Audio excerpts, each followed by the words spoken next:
muslimin rahimani wa rahimakumullah, usikum wa nafsiya bitaqwallahi faqad faza man ittaqa. Pimpinan Muhammadiyah cabang Manyar Ustaz Taufik ketuanya, dan pimpinan cabang Muhammadiyah Ranting, pimpinan Ranting Karangrejo Ustaz Abdul Aziz. Katanya nyonyanya murid saya tapi saya sudah lupa. Memang di Sepanjang saya pernah jadi kepala sekolah, di SMP 2 tahun, di SMA 18 tahun, di STM 6 tahun. Membantu di rumah sakit Sepanjang itu 6 tahun juga, kepala bagian umum. Jadi ngalor ngidul ya ketemu Muhammadiyah. Ibu-ibu Bidin Aisyah secabang Manyar, bapak-bapak, takmir masjid, dan kita semuanya yang sempat hadir dalam kesempatan kali ini. Alhamdulillah Muhammadiyah kita ini sudah lebih dari 113 tahun. Sebenarnya ada rahasianya. Mengapa kok Muhammadiyah sampai 113 tahun lebih? Aisyah 109 tahun lebih. Nek jenengan baca di Muqaddimah ADART, nah itu Muqaddimah ADART itu ada penjelasan begini, bahwa sesungguhnya ketuhanan itu adalah hak Allah. Ini yang penting, bahwa sesungguhnya ketuhanan itu adalah hak Allah semata-mata. Bertuhan, beribadah, serta tunduk dan taat kepada Allah adalah satu-satunya ketentuan yang wajib pada tiap-tiap manusia, tiap-tiap makhluk, terutama manusia. Niku nek jenengan pahami menurut hadis, niku bahasanya hadis bisa haqqullah 'alal ibad, haknya Allah. Kalau wangsuli bahasa Indonesianya, sesungguhnya ketuhanan itu adalah hak Allah. Ketuhanan adalah hak Allah semata-mata. Bertuhan, beribadah, serta tunduk dan taat kepada Allah adalah satu-satunya ketentuan yang wajib atas seluruh makhluk, terutama manusia.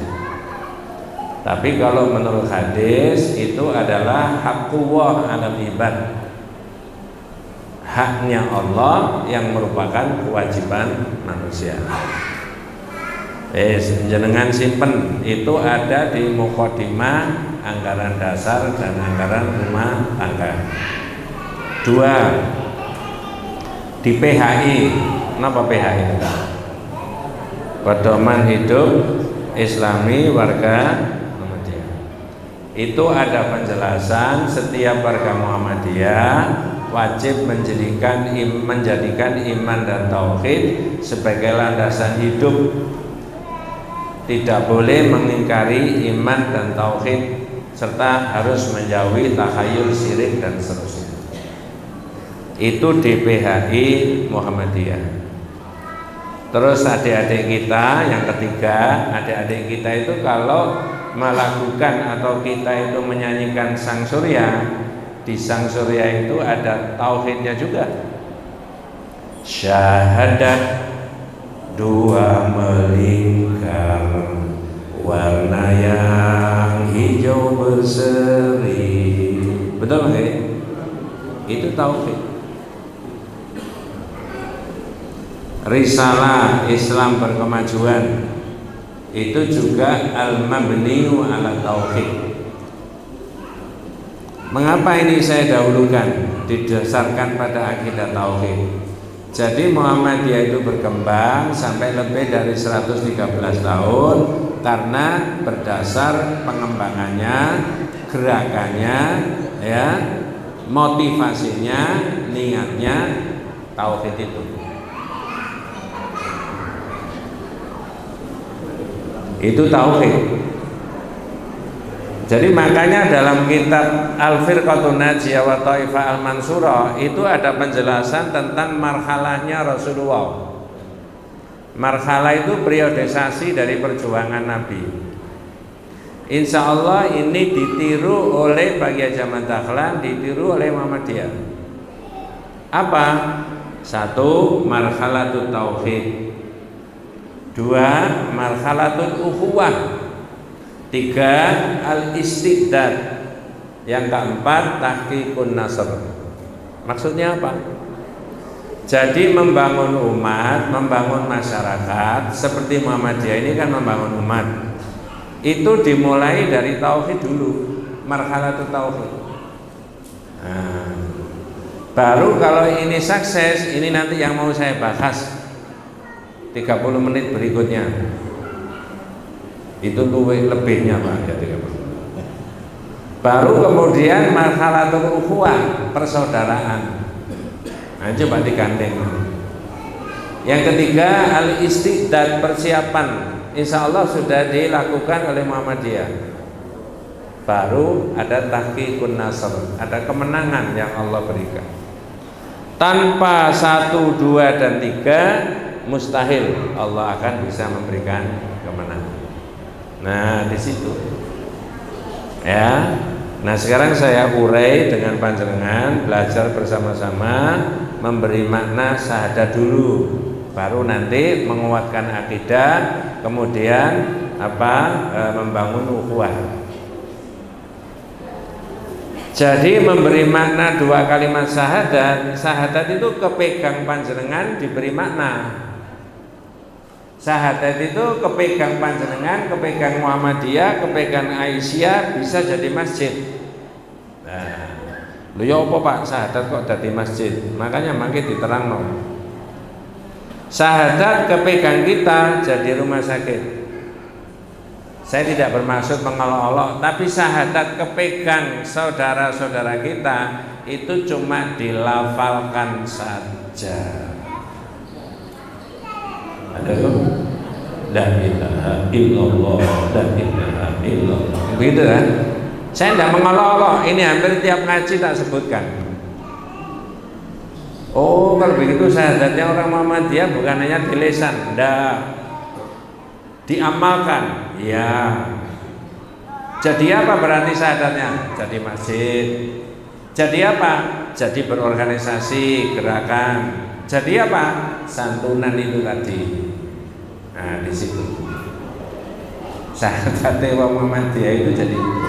Ini tuntunannya Rasulullah, bukan karangannya Muhammadiyah. Muhammadiyah mengikuti Nabi. Nah, di situ. Wes, sekarang la ilaha illallah.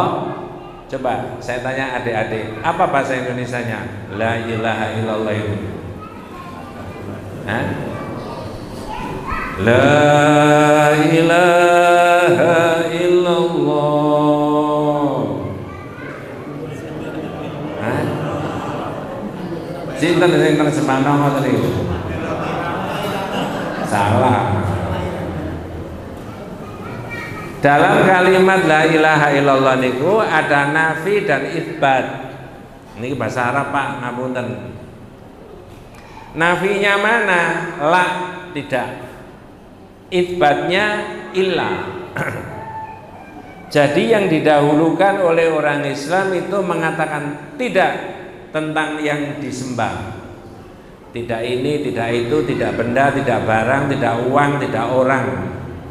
Loh, lah kalau semuanya tidak, gimana? Siapa? Illallah. Ya wis Gusti Allah tok. Nah, jadi makanya gerakan panjenengan, aktivitasnya panjenengan di organisasi atau siapa saja yang bergabung di organisasi Muhammadiyah, kadang-kadang tidak anggota Muhammadiyah tapi ikut nimbrung ngaji Muhammadiyah, masjidnya Muhammadiyah, nggak apa-apa. Jenengan diajak maju bareng-bareng. Nah, gitu. Itu fokusnya hanya Allah saja, tidak yang lain-lain. Niatnya. Maka la ilaha illallah tadi maknanya la ma'budu bihaqqin illallah. Tidak ada zat yang berhak disembah kecuali Allah. Adik-adik bisa ditambahi maknanya bukan tidak ada Tuhan kecuali Allah, tapi tidak ada Tuhan yang berhak disembah. Tuhan itu banyak. Bisa A, bisa B, bisa benda, bisa barang, bisa orang. Tapi dari sekian yang dituhankan itu, yang berhak disembah hanya Allah. Satu. Dua, wa asyhadu anna Muhammad Rasulullah, itu maknanya ada 5. Ini sederhana tapi penting. Jenengan dan saya yang sudah mengatakan wa asyhadu anna Muhammadan Rasulullah, satu maknanya al imanu bi annahu mursalun min indillahi. Percaya Nabi Muhammad itu utusannya Allah. Ya.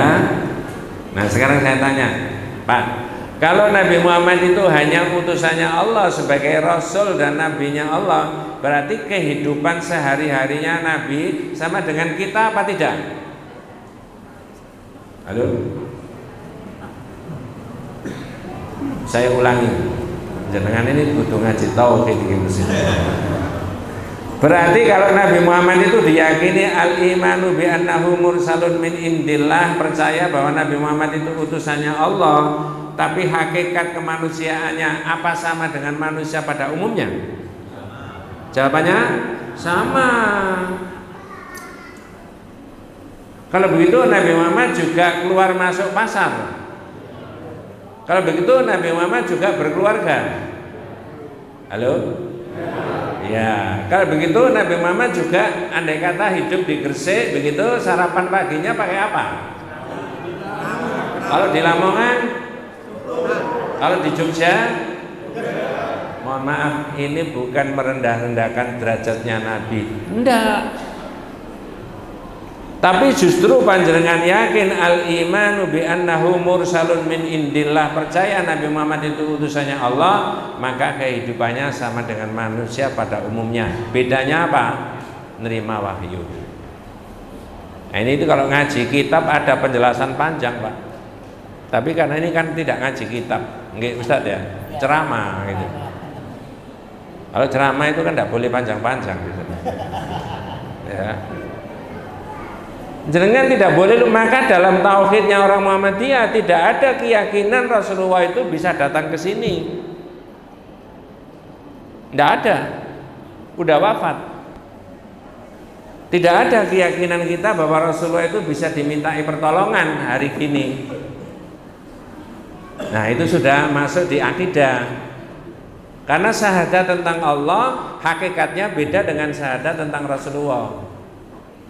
Hal-hal yang ada di dalam Rasulullah itu tidak ada satupun Nabi Muhammad ikut mengatur dunia dan seisinya. Yang ngatur Allah, ada hukum-hukumnya Allah. Jadi unsur-unsur rububiyah dan unsur-unsur uluhiyah, unsur bisa disembah tentang Nabi Muhammad itu tidak. Jadi orang Muhammadiyah dan Aisyah insya Allah mudah-mudahan lebih cerdas, tidak boleh minta tolong sama Nabi ketika ada kesulitan masalah apa-apa. Betul Pak? Mintanya siapa? Satu-satunya atau ada yang lain? Satu-satunya toh? Jangan pernah mendengar ada anak-anak muda, adik-adik kita, ya tentu saja bukan NA dan pemuda Muhammadiyah, melantunkan nasyid qasidah, tapi menurut saya nabrak akidah. Ya Imam ar-Rusul ya sanadi anta babullahi wa mu'tamadi fa bidunya ya wa akhirati ya Rasulullah khudh biyadi. Bener gak Pak? Hah?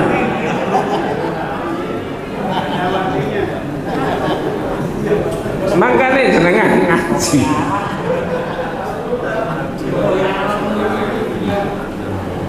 Ini serius Pak, sudah saya terangkan di mana-mana. Orang berubah dari dulu nun sewu, naudzubillah min dzalik, gak sepira simpatik sama Aisyah, gak sepira simpatik sama Muhammadiyah, sekarang jadi Muhammadiyah, jadi ketua Aisyah. Ada contoh-contohnya banyak di Sidoarjo dan Surabaya. Karena diterangkan tauhid. Ustaz, jadi selama ini kita tidak tahu, coba jenengan apa sih maknanya? Wahai imamnya para rasul, engkau adalah sandaranku, engkau adalah pintu Allah, tempat aku bergantung di dunia dan akhirat. Wahai Rasulullah, bimbinglah aku. Boleh Pak? Kalau di Masjid Al-Kautsar sini ada begitu, tak tutup aja tauhidnya. Wabillahi taufiq wal saestu Pak. Ini bedanya. Jadi saya baru menerangkan al-imanu bi annahu mursalun min indillahi. Dua, nusaddiquhu fi ma akhbara, membenarkan yang dikabarkan Nabi. Hal-hal yang tidak masuk akal kita itu yakini betul karena dawuhnya Rasulullah benar. Al jannatu haqqun, an-naru haqqun. Siksa kubur, nikmat kubur, hari kiamat dan sebagainya ada.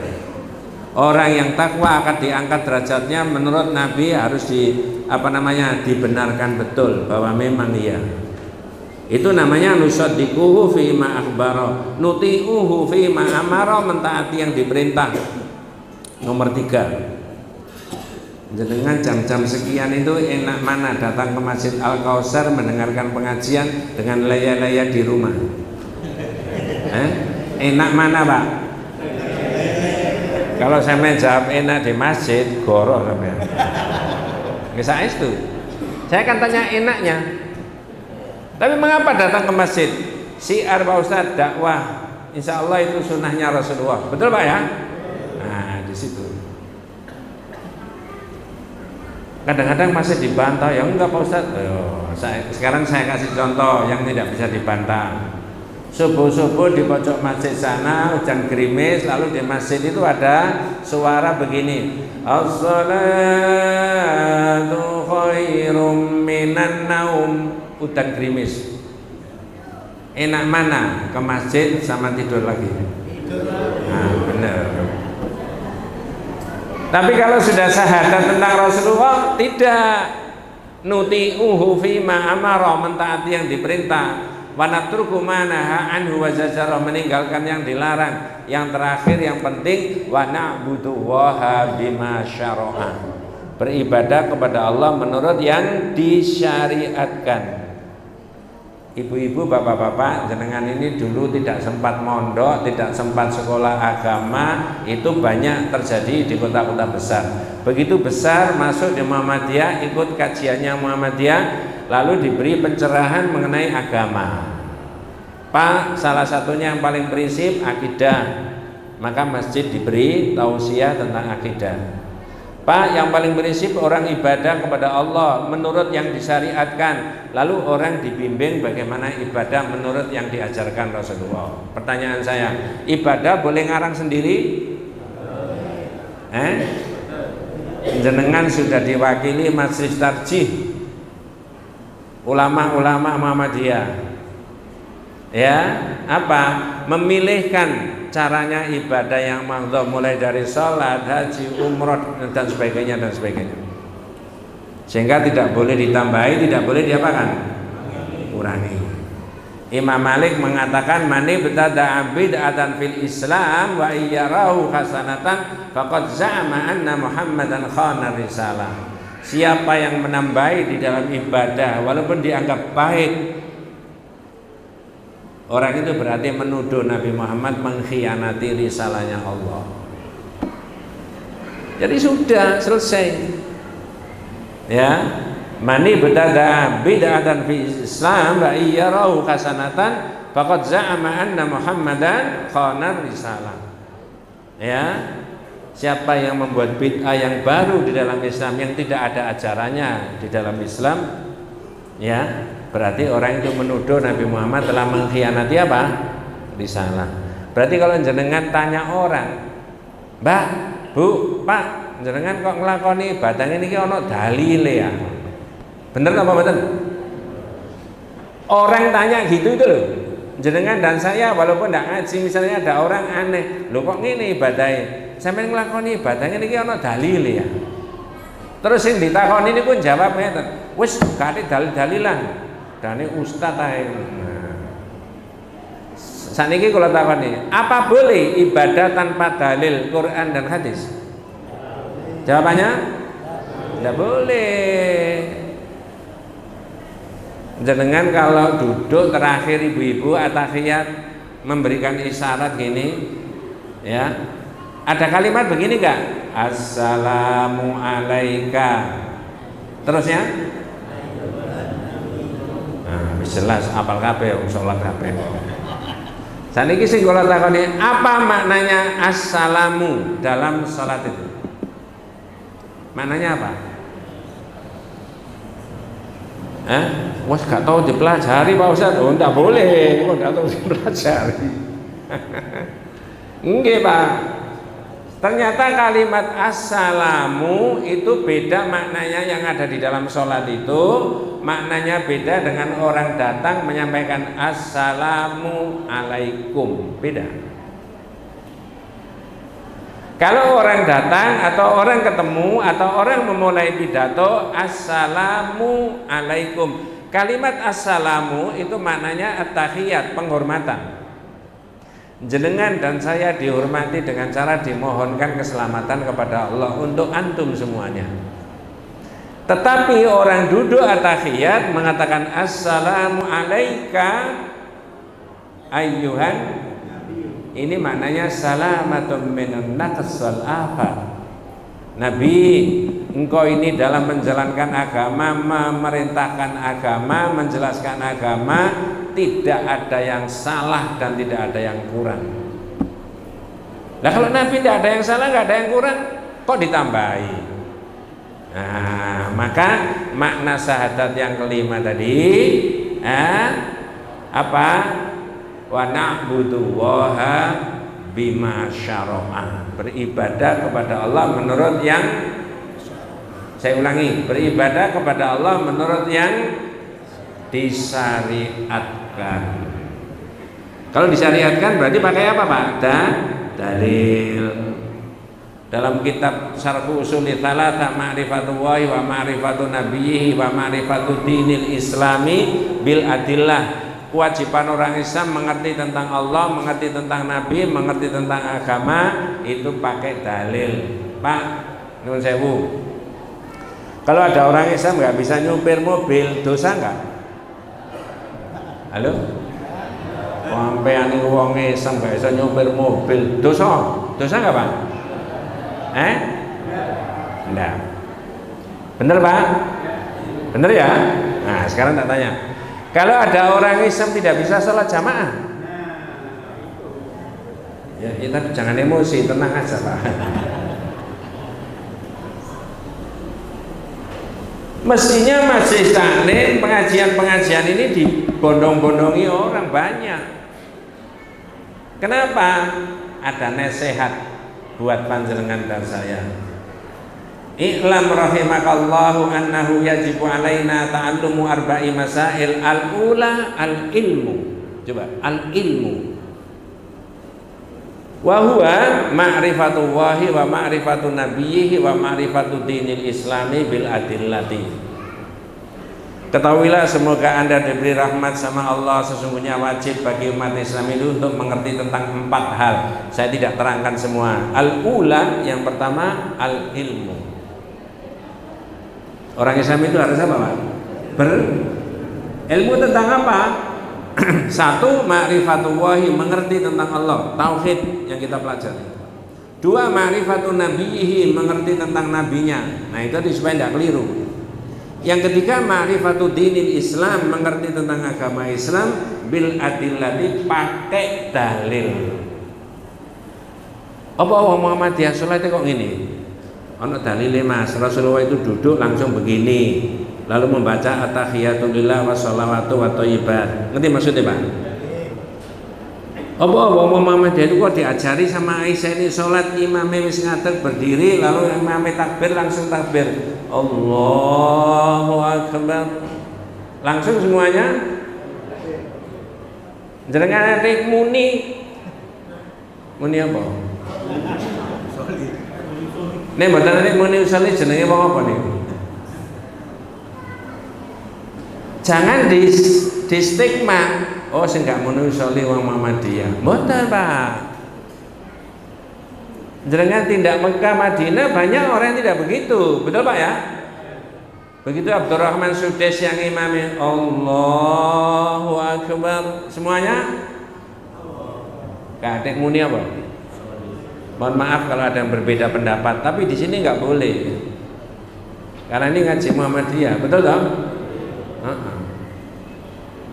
Tapi sebagian saudara kita muni usolli fardhul maghribi thalatha raka'atin mustaqbilal qiblati, ya, makmuman. Dia jadi apa? Makmum. Jadi apa, Pak? Niatnya sholat jadi apa? Begitu da'i sholat itu sebelah imamnya dapat 2 rakaat batal. Diterusna apa mundur imamnya, Pak? Imamnya itu batal, diterusna apa mundur?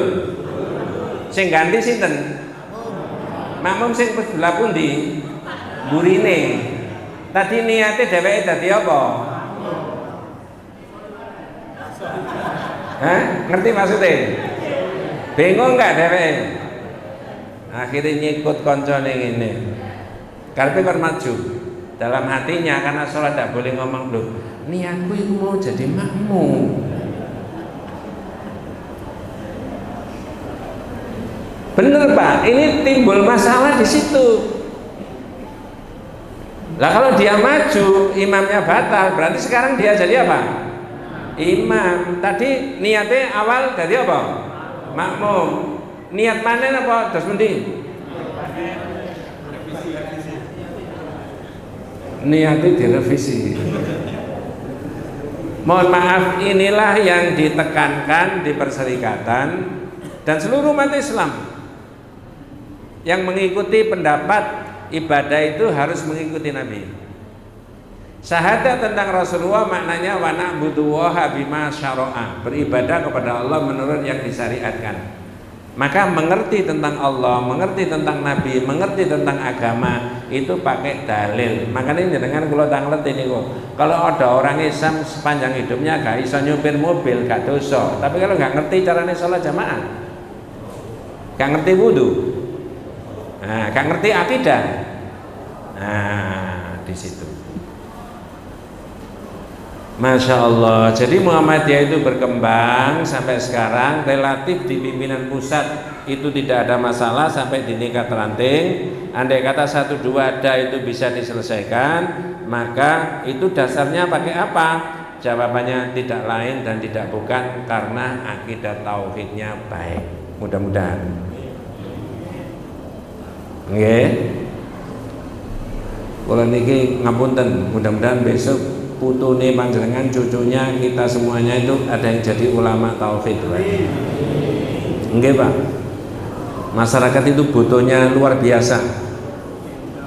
Nggih Pak, saya itu berdoa saja cucunya panjenengan, cucu kita semuanya, cucu saya mudah-mudahan jadikan ulama tauhid. Orang gampang ngomong al ulama warathatul anbiya, al ulama warathatul anbiya. Jenengan takoni, Nabi itu mewarisi apa, Mas?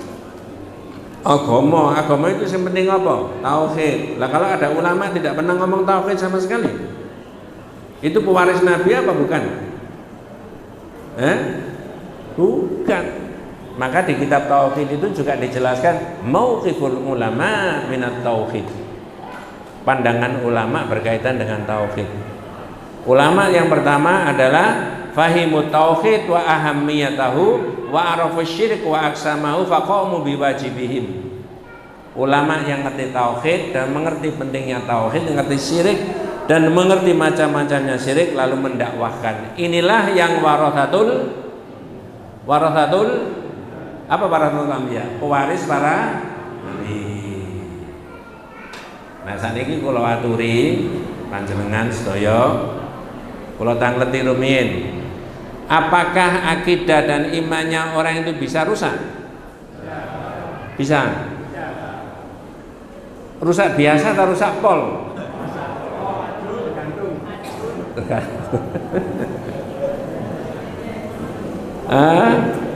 Nah pertanyaan berikutnya, rusaknya karena apa? Jenengan paling gampang jawabnya seperti itu. Tapi Profesor Dr. Fauzan Al-Fauzan, Syekh Shalih Fauzan Al-Fauzan dalam kitab Aqidatul Tauhid Lalu dijelaskan kembali dalam kitab Al-Irsyad ila Shahihil I'tiqad, rusaknya akidahnya umat itu karena 5. Pinten Bu? 5. Lho kula nerangno ngeten iki teng Sidoarjo niku enten sing takon, "Ustaz kok 5? Apa ada hubungannya dengan balonku?" Ya enggak Bu. Ya sudah ditulis cuma 5. 1. Al-jahlu bil aqidati shahihah bisa babil i'tirad an ta'allumiha wa ta'limiha. Rusaknya akidahnya umat Islam itu sebabnya adalah yang orang awam tidak mau belajar, orang alim tidak mau mengajar. Nah kalau orang awam seperti saya, orang bodoh itu tidak mau belajar, ada orang alim mengenai akidah tidak mau ngajar, berarti umat dan masyarakat cari akidah sendiri-sendiri Pak, tanpa ada yang bimbing. Halo? Ngerti maksudnya? Rusaknya akidah itu salah satunya adalah mengabaikan tidak mau belajar. Yang alim tidak mau mengajar. Ya, di Gresik ini tidak ada Ustadz Basit yang isi tauhid ya, teruskan aja. Ya, di Babat itu setiap Jumat Wage saya disuruh ke sana mengajarkan tauhid. Al-Qaulul Mufid sudah khatam 67 judul. Sekarang ganti lagi tentang Al-Firqatun Najiyah wa Thaifah Al-Mansurah, jalan golongan yang selamat. Nuwun sewu, naudzubillah, bukan karena saya, umat dan masyarakat itu butuh akidah tauhid Pak. Dari mana bisa kita tahu? Masjid Al-Falah Surabaya sebesar itu saya disuruh datang 3 kali dalam 1 bulan ngajar tauhid. Zuhur ada sendiri, maghrib ada sendiri, khusus ibu-ibu yaitu hari Sabtu kedua ada sendiri. Jadi penting Muhammadiyah berdasarkan akidah tauhid itu tadi. Tapi begitu umat yang awam itu mengabaikan, tidak mau belajar, ada orang alim tidak mau mengajar, jere wong Jawa, nek sing bodoh gak gelem belajar, sing alim gak gelem mulang, jere wong Jawa iku padha karo tumbuh oleh. Bener Pak? Ya. Tadi malam maghrib sampai isya saya ngaji, isya sampai 8:30 saya ngaji tauhid sama. Tadi pagi jam 6 sampai jam 7 saya ngaji, baru kesini. Nanti sore 2 lagi. Semua tauhid. Jangan melihat saya nggak ada apa-apanya, tapi yang dilihat apa? Oh umat ini butuh Pak Ustaz. Itu yang penting. Umat itu butuh. Nah di situ.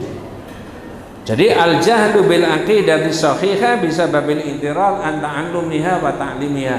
Paling gampang sing bodoh gak gelem belajar, sing alim gak gelem ngajar. Ya. Jadi misalkan ada seorang syekh, seorang alim dalam bidang akidah, "Syekh ngajar ini, tolong umat ini diropeni masyarakat itu."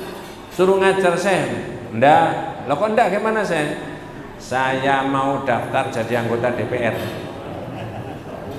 Loh Syekh, antum ini alim, orang alim bidang akidah, dibimbing dong masyarakat. Ndak. Gak gelem ulang. Nah, di situ. 2. Saya tadi menyebut ada berapa, Pak? 5. Nah. At-ta'assub lima alaihi al-aba wal ajdad wa tamassuk bihi wa in kana batilan.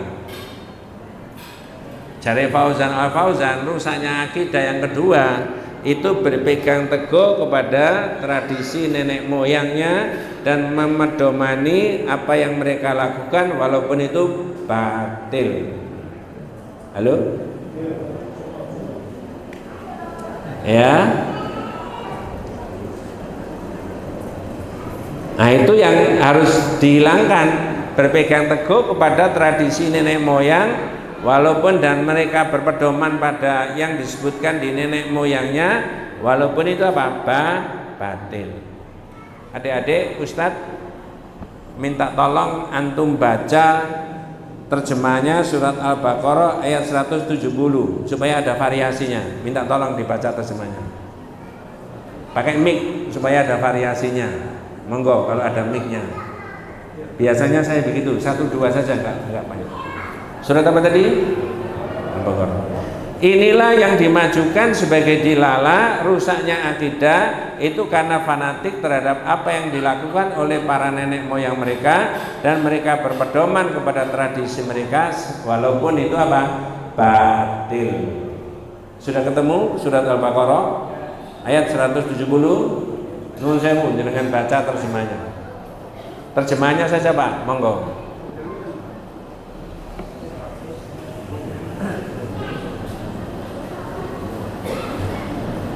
Kalau dibaca ayatnya, a'udzubillahi minasyaitonirrajim, bismillahirrahmanirrahim. Wa idza qila lahum ittabi'u ma anzalallah qalu bal nattabi'u ma alfaina 'alaihi aba'ana awalau kana aba'uhum la ya'lamuna syai'aw wa la yahtadun. Apa bahasa Indonesianya, Pak? Pakai mic supaya bisa didengarkan banyak orang. Ada mic-nya? Yang sudah ketemu pakai mic, ada mic ya? Monggo, oke. Dan apabila dikatakan kepada mereka, apa yang dikatakan kepada mereka? Ini zaman Nabi Pak, orang jahiliyah diajak itu. Apa yang dikatakan oleh Nabi kepada mereka? Monggo. Ikutilah apa yang telah diturunkan Allah. Mereka menjawab. Nah ini Pak. Jadi tugasnya panjenengan di dalam berdakwah mengajak masyarakat yang masih belum paham akidah, diajak kepada akidah yang betul. Kadangkala jawabannya seperti ini. Apa Pak jawabannya? Monggo. Tidak, tetapi kami hanya mengikuti apa yang telah kami dapati dari perbuatan nenek moyang kami. Ya, saya tanya, di masyarakat ada nggak begitu? Banyak apa sedikit? Jangan pernah mendengar orangnya ikut ngaji? Ikut. Ini tidak boleh mengolok-olok, dilalanya ada. Diajak kepada yang benar, yang baik, akidah yang lurus, ibadah menurut yang disunahkan. Jawabannya kayak gitu. Kalau pakai cara Jawa, kayak zaman biyen yang ini iki kon durung lahir ya wis ngene iki. Ada begitu Pak kira-kira? Ada. Tidak maju nanti, tidak berkemajuan. Makanya Muhammadiyah mendasarkan akidah tadi bisa maju karena tidak punya seperti ini. Paling gampang ya. Andai kata kurikulum pendidikan itu zaman Kiai Jamal Dahlan diterapkan sekarang, tidak maju Muhammadiyah. Ngerti maksud saya Pak? Andai kata bentuk sekolah zaman Kiai Jamal Dahlan tetap dipertahankan sekarang, tidak maju Pak Ustaz. Betul Pak ya? Ya. Inilah, maka Muhammadiyah ini di depan.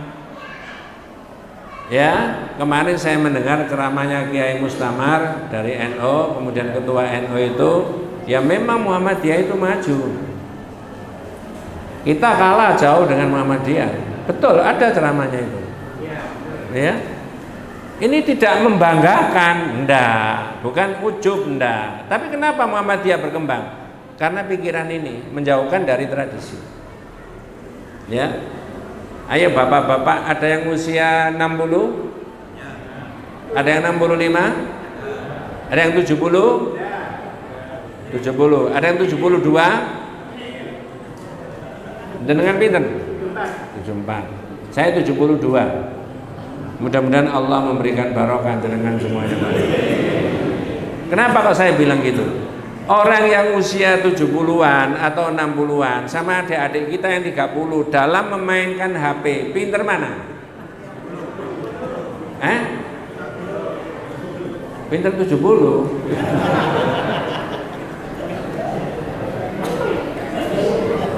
Ustaz, nuwun tolong dibaca lagi dari terjemahnya.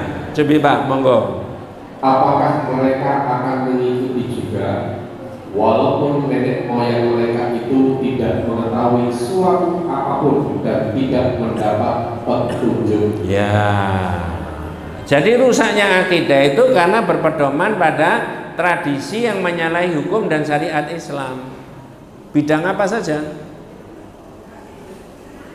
Pak, apakah di dunia ini semuanya tetap? Enggak toh?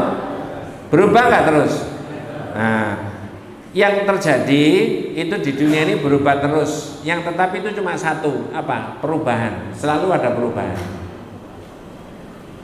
Ada sistem pendidikan begini, sistem pelayanan kesehatan begini, sistem perguruan tinggi begini. Itu nanti 20 tahun yang akan datang, itu sudah tidak seperti sekarang ini.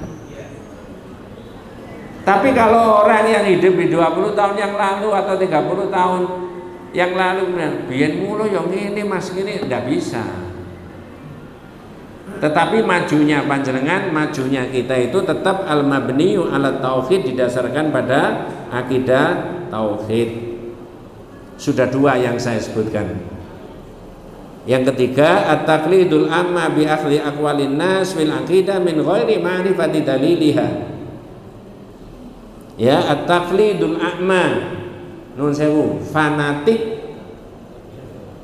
Fanatik itu terusnya biasanya gandengannya apa itu? Fanatik buta. Muhammadiyah boleh nggak fanatik buta? Nggak boleh. Ya. Orang yang tidak ngerti Aisyah, tidak ngerti Muhammadiyah itu ngomong gini, itu orang-orang Muhammadiyah sekarang itu sudah meninggalkan ajarannya Kiai Haji Ahmad Dahlan. Enten Pak, suara ngoten? Lho ndak Pak, tidak begitu. Di Muhammadiyah itu tidak fanatik. Boleh jadi 120 tahun yang lalu zaman Kiai Haji Ahmad Dahlan, hadis ini belum ditemukan. Ngerti maksudnya Pak? Baru zaman sekarang ditemukan dan disarahkan hadisnya, sehingga apa yang menjadi ijtihadnya beliau sekarang tidak dipakai. Halo? Beda dengan antum, sampean itu. Kalau sampean dulu nenek moyangnya begini ya diikuti aja, mbo salah mbo. Muhammadiyah tidak. Nah ini bedanya Pak. Maka tidak boleh taklidul a'ma. Ada orang yang bukan Muhammadiyah tapi ustadz tapi kiai, tanda petik sepertinya mengolok-olok Muhammadiyah, tapi insya Allah tidak. Itu Muhammadiyah sudah meninggalkan ajaran Kiai Haji Ahmad Dahlan. Oh enggak ada, yang ada ajarannya Nabi. Betul Pak ya? Hanya pendapatnya Pak Kiai saat itu. Beda dengan sekarang, 1-2 mungkin ada beda begitu. Enggak masalah. Karena di tradisi Muhammadiyah tidak boleh fanatik. Nah itu ya. Di Quran itu surat Isra, surat Al-Isra ayat 36 ya. Wala taqfu ma laisa laka bi ilmun innas sam'a wal basara wal fu'ada kullu ulaika kana anhu mas'ula. Surat Al-Isra ayat 36. Ya. Itu yang ketiga tadi, taklidul a'ma bi akhli aqwalin nas. Ya. Ada terjemahnya Ustaz? Monggo. Surat Al-Isra, surat yang ke berapa itu? 17 nggih? Nggih, monggo. Biasanya surat Al-Isra ayat 36. Wala taqfu ma laisa laka bi ilmun innas sam'a wal basara wal fuada kullu ulaika kana anhu mas'ula. Sudah ketemu Pak? Monggo. Nggih. Dan janganlah kamu mengikuti apa yang kamu tidak mempunyai pengetahuan. Nah, jangan bersikap, bertindak, berucap, berperilaku yang kamu nggak punya ilmu. Berarti mencari ilmu tadi hukumnya apa? Wajib, terutama 3 yang saya sebutkan tadi. Ma'rifatullah wa ma'rifatu nabiyhi wa ma'rifatu dinil Islam. Mengerti tentang Allah, mengerti tentang Nabi, dan mengerti tentang agama Islam. Janganlah kamu berbuat sesuatu yang kamu tidak punya ilmu di dalamnya. Kenapa kok begitu? Lanjut Ustaz. Sesungguhnya pendengaran, penglihatan, dan hati semuanya itu akan diminta bertanggung jawab. Ya, maka di Muhammadiyah tidak diajari taklidul a'ma. Ya. Saya beri contoh. Saya ini di sepanjang, saya ini orang dukun Pak, dukun itu yang dukun. Bunga sana itu loh Pak. Zaman saya kecil itu naik dokar dari dukun ke Bunga terus nyabrang. Bapak-bapak yang sepuh mungkin ingat itu ya, nyabrang itu tambangan sini Pak, Bayat. Bayat itu yang Gresik sana itu naik oplet yang diselenger, buang gitu loh Pak, ngerti? Nah, saya masih ingat terus, karena bapak saya kerjanya di Gresik, punya warkop di Gresik. Itu ya. Jadi saya ulangi bahwa taklid akma itu tidak boleh. Saya tahu tradisi masyarakat di sana dengan, lalu saya pindah ke Sepanjang karena ngajar di Sepanjang. Tahun 1980, 81, 82, 83, 84, guru-guru Muhammadiyah, bu guru Muhammadiyah, bu guru NU itu nggak ada yang pakai jilbab, nggak ada. Masih banyak foto-fotonya tahun 81, 82, 83, 84. Jadi guru Muhammadiyah, guru Ma'arif, teman-teman saya di NU itu tidak ada yang pakai jilbab. Ya. Tapi kan tidak dibiarkan begitu terus. Ada pencerahan, ada pengajian, ada pembinaan mahasiswa, ada pembinaan siswa. Ternyata berjilbab itu kewajiban. Betul Pak ya? Sekarang sudah seperti begini, ya. Rasanya kalau ada pertemuan walaupun itu tidak membahas mengenai agama, lalu ada seorang ibu yang muslimah nggak pakai jilbab, mungkin agak tersingkir, terpinggir, begitu Pak ya? Nah, karena sudah begini. Jadi berilmu itu kemudian bisa menyebabkan orang menjadi berkembang pikirannya, dinamis. Kata surat Al-Isra tadi. Rusaknya akidah itu karena taklid, ya, tidak mengambil ilmu tapi mengikuti tradisi yang zaman dulu. Keempat ini yang penting. Jenengan siapkan dulu yang keempat ini surat Nuh ayat 23. Nah, ini supaya nanti ada yang dibawa pulang ya. Kowe mau ngaji oleh apa ya? Pakai oleh gigi kalau surat Nuh tidak boleh fanatik, tidak boleh macam-macam. Tapi yang enggak ngereken mau ngaji di mana Masjid Al-Kautsar. Sapa sing gawe Ustaz Najih? Ya apa? Mbok wong akeh omongi. Gak masuk nek ngono Pak. Surat apa tadi Pak? Nuh ayat 23. Tapi jangan mundur mulai 21, 22, 23 enggak apa-apa. Saya terangkan dulu 2 menit. Sudah ketemu? Nah, sekarang begini. Yang ketiga, yang keempat rusaknya akidah itu al-ghuluw fil auliya was solihina wa rafa'ahum fawqa manzilatihim. Yang keempat, rusaknya akidah itu adalah sikap yang berlebih-lebihan terhadap orang yang dianggap soleh, para wali dan orang yang dianggap soleh, dan mengangkat mereka di atas yang sebenarnya. Saya ulangi, rusaknya akidah itu sikap yang berlebih-lebihan kepada orang-orang yang dianggap soleh dan para wali. Semestinya bagaimana orang Islam menganggap para wali dan orang-orang soleh siapa saja di lingkungan kita biasa sebagai manusia, tidak boleh dilebih-lebihkan. Saya beri contoh yang tidak ada di Muhammadiyah. Muktamar di Jogja, setelah muktamar di Solo tahun 1986, saya kebetulan ikut sebagai penggembira. Jogja yang kedua kalau tidak salah itu ya. Kebetulan masjid yang ditempati sholat sama teman-teman di Sepanjang itu dekat makamnya Pak Kiai Haji Ahmad Dahlan. Begitu mereka tanya sama saya, Pak Haji, ini oleh tak ziarah kuburannya Kiai Haji Ahmad Dahlan? Gak apa-apa, karena sampai niat yang kesini bukan hanya khusus menziarah itu. Ini saya tidak menerangkan ziarah kubur ya. Tapi saya main kesini datang untuk menggembirakan muktamar, mumpung dekat sama itu lalu sekalian ziarah, boleh. Bisa mengerti hukumnya Pak? Halo? Ya. Jadi mumpung di sana ziarah makamnya Kiai Haji Ahmad. Ternyata kuburannya biasa Pak, tanah biasa gini leter. Di pojok pinggir tembok ada tulisannya Kiai Haji Ahmad Dahlan pahlawan nasional SK Presiden nomor sekian. Saat itu ada orang cerita di makam, ini dulu zaman Kiai Haji Ahmad Dahlan wafat oleh Presiden Soekarno, kuburan ini mau dibangun, dibuatkan rumah kayak begini, seperti ini, supaya yang ziarah itu enak, ya. Tapi PP menolak, pimpinan pusat Muhammadiyah tidak boleh, biarkan aja kayak begitu. Saya tanya, misalkan diiyakan, dibangun bagus, dikasih AC, ada keramiknya, masuk di situ itu lepas sepatu dan sandal. Mohon maaf, lama-lama bisa pamitan enggak sama Kiai Haji Ahmad Dahlan?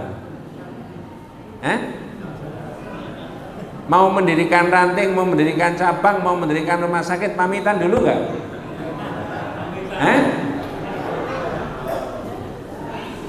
Ini agama Pak, coba jangan cek nanti. Ya, kalau udah dibina bisa begini, mendirikan ranting, matur sama Pak Kiai, badhe matur suwan, badhe mendirikan ranting Muhammadiyah enggal. Lalu Kiai Haji Ahmad Dahlan jawab ya apa? Kapan? Sampai sekarang itu. Mengapa kok saya kasih contoh begitu? Pertama, saya pengalaman sendiri. Yang kedua, ada nas Al-Quran. Coba jenengan baca Ustaz, nyuwun tolong. Yang 21. Nuh berkata, monggo.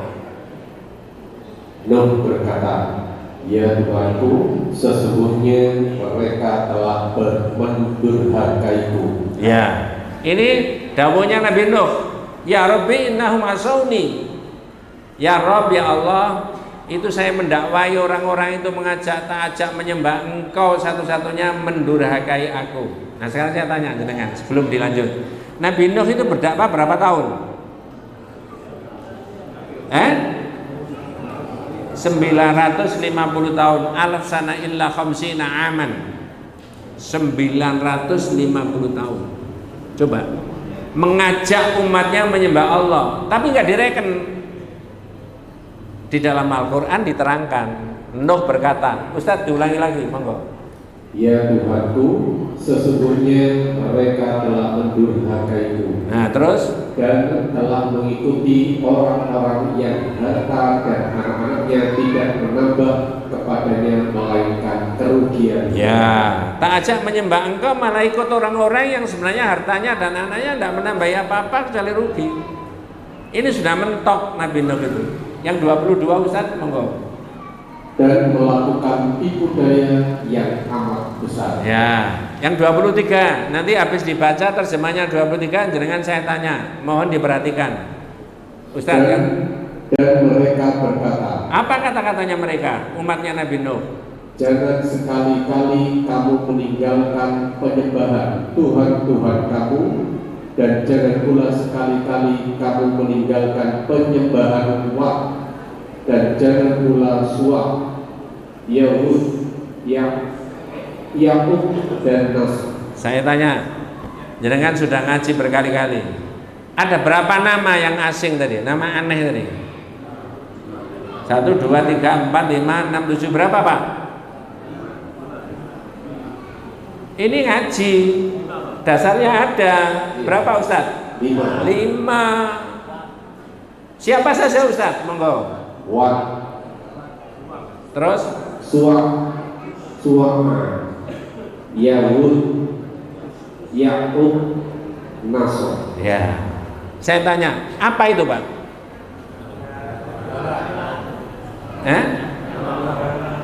Jarang, mohon maaf dengan segala hormat saya Pak Ustadz, Pak Kiai, orang menerangkan ini jarang.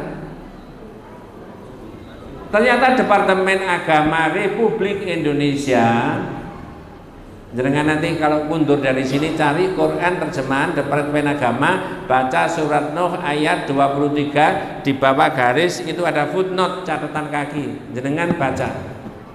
Kata Departemen Agama Republik Indonesia, Wat, Suwa, Yahud, Yakub, Nasr adalah nama-nama berhala terbesar pada zamannya kaum Nabi Nuh yang semula nama orang soleh. Coba dibaca, ya. Coba dibaca Departemen Agama. Berarti nama orang soleh bisa berubah menjadi nama apa? Berhala. Terus Departemen Agama ngambil dari mana? Dari tafsir-tafsir besar, Al-Marghi, Al-Qurtubi, ya, Ibnu Katsir dan sebagainya. Semuanya menulis, memberikan tafsiran terhadap Wat, Suwa, Yahud, Yakub, Nasr. Dalam bahasa Arabnya kata Ibnu Abbas, Wat, Yahud, Yakub, Nasr itu oleh Ibnu Abbas dimaknai begini, hadhihi asma'u rijalin sholihin min qaumin Nuh. Ini adalah nama-nama orang soleh pada zamannya kaum Nabi Nuh.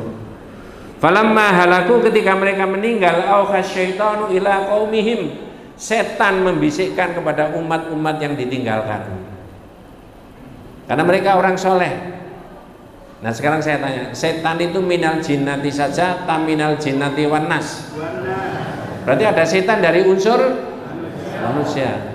Saya menerangkan begini, kata ibu-ibu di Sidoarjo, Ustadz kalau begitu namanya setan dari manusia itu apa yang disebut setan dasireng itu? Ya tergantung Bu, kalau masih muda mungkin.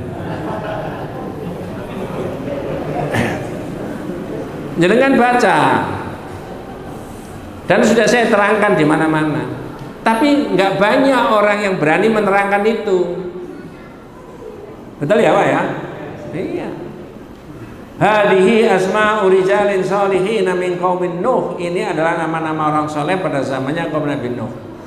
Falamma halaku auha syaitanu ila qaumihim, ketika mereka meninggal, setan membisik-bisikkan kepada umat yang ditinggalkan. Apa bisikannya? Anin sabu ila majalisihim allati kan yajlisuna fi ansaban. Dirikan patung-patungnya. Ini patungnya Wat, ini Suwa, ini Yahud, ini Yakub, ini Nasr. Wasammau bi asma'ihim, beri nama masing-masing. Tapi lama-lama kok bisa disembah? Ada dua faktor. Satu, hatta idza halaka ulaika ay tolal amat. Ketika jarak waktunya sudah cukup lama antara mematungkan itu ratusan ribuan tahun berikutnya. Faktor yang pertama, faktor waktu. Yang kedua, wanusiyal ilmu agama dilupakan orang, tidak dipelajari lagi, ubidat, maka lama-lama bisa disembah. Nah sekarang saya tanya, ini pertanyaan penting. Halo? Ada 3 pertanyaan atau 4? Siap menjawab? Katanya belum jam 10 tapi jenengan sudah lemes ini. Dereng lemes Pak nggih? Semangat nggih? Pertanyaan pertama, andai kata Nabi Muhammad tidak menerima ayat yang menceritakan tentang zamannya Nabi Nuh, ayat itu ya, apakah Nabi Muhammad mengerti bahwa ada orang soleh di patung-patungan itu? Andai kata tidak menerima ayat itu? Jawabannya tidak tahu, jaraknya ribuan tahun kok. Pertanyaan yang kedua, terus kenapa Allah berkenan menjelaskan kepada umatnya Nabi Muhammad di dalam Al-Quran, diterima oleh Nabi Muhammad, Nabi Muhammad menjelaskan kepada umatnya, lalu ditafsiri oleh sahabatnya Ibnu Abbas itu tadi. Kenapa kok diterangkan di situ? Supaya umatnya Nabi Muhammad tidak mengikuti seperti umatnya Nabi Muhammad. Pertanyaan terakhir, jangan tersinggung, ini ngaji. Kira-kira sampai 2026 ini kira-kira banyak nggak umatnya Nabi Muhammad yang mengikuti jejaknya seperti umatnya Nabi Nuh itu tadi? Ya, tapi jangan emosi, sampean terangkan Pak. Kalau jenengan terangkan pakai dalil, pakai tafsiran, pakai ini, pakai akal, pakai ini, tidak akan dibantah. Pasti tidak. Lah kalau nggak mau nerima ayat Al-Quran, nggak mau nerima hadisnya Nabi, apa yang diterima? Ya sudah, semua terserah padamu. Aku begini adanya. Aku menghormati keputusanmu. Apapun yang akan kau katakan.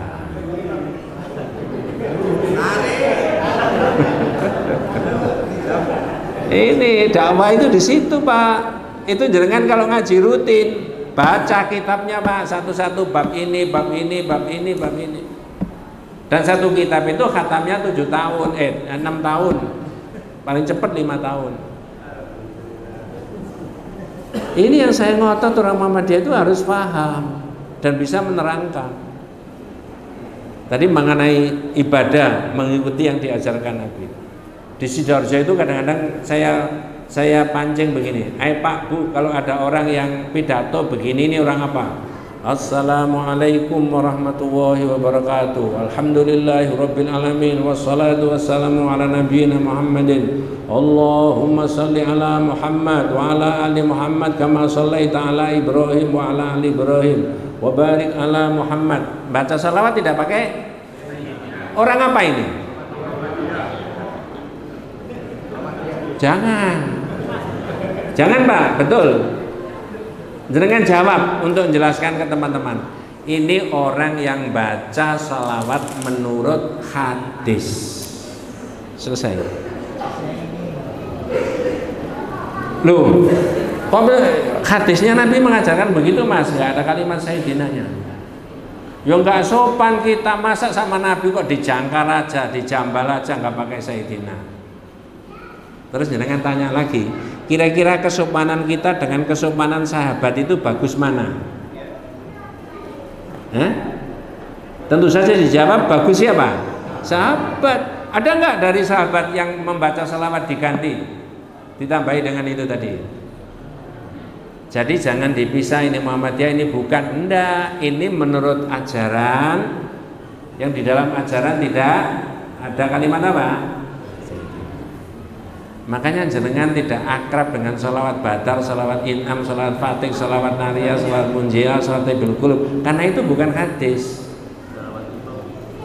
Coba tak cek apa apa enggak? Allahumma sholli ala sayyidina Muhammadin tibil qulub wa dawaiha. Terusnya ibu-ibu, sing iso nerusno ini berarti alumni.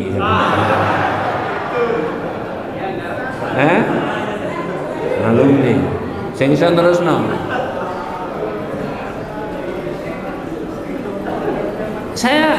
Sudah saya terangkan di mana-mana, saya tidak mengolok-olok. Tapi kalau baca salawat menurut hadis, Allahumma sholli ala Muhammad wa ala ali Muhammad kama sholli. Bener Pak? Yang itu tadi bukan. Tidak ada di hadis. Tapi lebih populer. Jangan, gitu loh. Ada lagi biasanya ibu-ibu apal. Allahumma sholli salatan kamilatan wa sallim salaman taman ala sayyidina Muhammadin illahi. Terusnya, ini saya sambil nyeleksi mana yang alumni, mana yang bukan.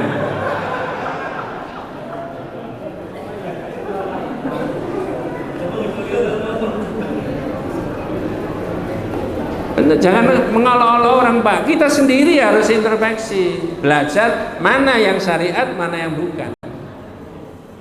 Tapi kalau yang subuh-subuh hampir semuanya hafal. Ya Rasulullah salamun alaik. Ada begitu Pak? Terus gak usah diterus no. Kalau orang Muhammadiyah, masjidnya Muhammadiyah sudah waktunya menjelang subuh ke masjid, sholat 2 rakaat, tahiyatul masjid. Kalau sudah masuk sholat apa? Sudah masuk waktu azan, sholat apa? Qobliyah. Diam berdoa. Karena hadis la yurad du'a bainal adzan wal iqamah. Tidak ditolak doa antara adzan sama, lalu dimanfaatkan. Jadi waktu setelah azan sampai iqamah diatur sama Nabi. Gimana ngaturnya? Pakai doa, pakai sholat, pakai ini. Jangan pakai menyanyi. Di tetangga saya masjid agak jauh itu pakai coro Jawa, Pak. Muslimin muslimat monggo jamaah sholat.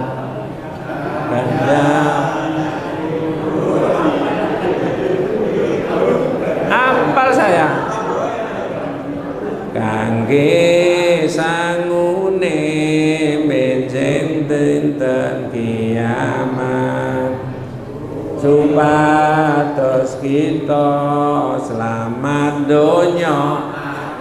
Sebelahnya ada orang sholat, sebelahnya ada orang berdoa. Beberapa menit berikutnya ada orang datang belum sholat tahiyatul masjid. Ini beberapa orang begitu. Mohon maaf saya tidak mengelolok, tapi nerangkan kepada panjenengan, mestinya waktu itu dipakai untuk munajat, untuk berdoa, untuk ngaji dan sebagainya. Betul Pak ya? Terakhir 1 menit. Mari-mari. Nggih. Bentar Pak, ya sabar. Mudah-mudahan jenengan diberi barokah sama Allah. Yang kelima, rusaknya akidah al-ghaflatu an tadabburi ayatillah al-kauniyah wa ayatillah al-qur'aniyah. Rusaknya akidah itu karena manusia itu tidak mau mengangan-angan ayatnya Allah yang kauniyah dan syar'i. Ayat kauniyah alam, ayat syar'i Quran. Jadi orang nggak mikir ayat syar'i maca Quran tanpa angan-angan sak maknane, itu bisa rusak akidahnya. Tapi kalau jenengan maca Quran angan-angan sak maknane, terjemahnya diuraikan, tafsirnya dan sebagainya, itu bisa meluruskan akidah. Tak kasih contoh, orang baca begini. Afaman kana mu'minan kaman kana fasiqan la yastawun. Ammal ladzina amanu wa 'amilus solihati falahum jannatul ma'wa nuzulan bima kanu ya'malun. Wa ammal ladzina fasaqu fama'wahumun nar kullama aradu an yakhruju minha u'idu fiha wa qila lahum dhuqu 'adzaban naril ladzi kuntum bihi tukadzibun. Saya pernah diundang ngaji di masjid yang bukan anggota Aisyah. Begitu saya ngomong begitu, selesai mocok, yang lain disauti Allah, Allah. Terserah. Jadi orang mengangan-angan ayatnya Allah yang syar'i, ayat yang saya baca tadi menjelaskan antara orang mukmin, orang fasik beda. Afaman kana mu'minan kaman kana fasiqan la yastawun. Apa sama orang mukmin sama orang fasik? Enggak sama. Bedanya ammal ladzina amanu wa 'amilus solihati falahum jannatul ma'wa nuzulam bima kanu ya'malun. Orang Islam kayak panjenengan disiapkan Allah surga. Perhatikan orang fasik. Wa ammal ladzina fasaqu fama'wahumun nar. Tempatnya mana? Ditambahi Bu. Kullama aradu an yakhruju minha u'idu fiha. Setiap kali mereka mau keluar dari neraka, kembalikan lagi. Lebih jelas. Sudah dimasukkan neraka, mau keluar, kembalikan lagi. Diomongi pisan. Wa qila lahum dzuqu 'adzaban naril ladzi kuntum bihi tukadzibun. Lalu diomongi kepada mereka, rasakan ini azab yang dulu kamu tidak percaya.